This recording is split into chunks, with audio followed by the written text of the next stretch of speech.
Hello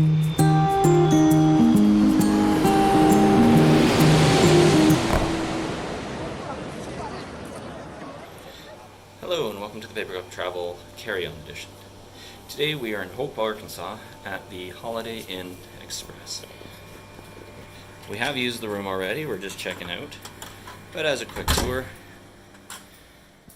you get 2 double beds, a couple USB ports, a couple standard plugs, clock radio, a little bit of storage down there, TV, some drawers, desk, luggage area.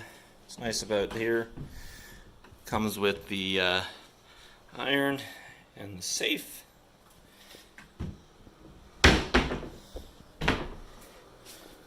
The fridge, Keurig coffee maker, excuse this is my mess, and a microwave.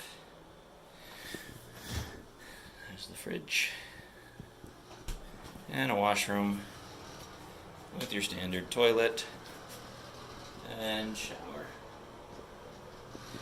Amenities are shampoo, conditioner, body wash, hand soap, and body lotion. Full length mirror. Well, thank you for watching this quick room tour of the Holiday Inn & Suites in Hope, Arkansas. As always, if you enjoy these videos, please like, subscribe, and leave a comment.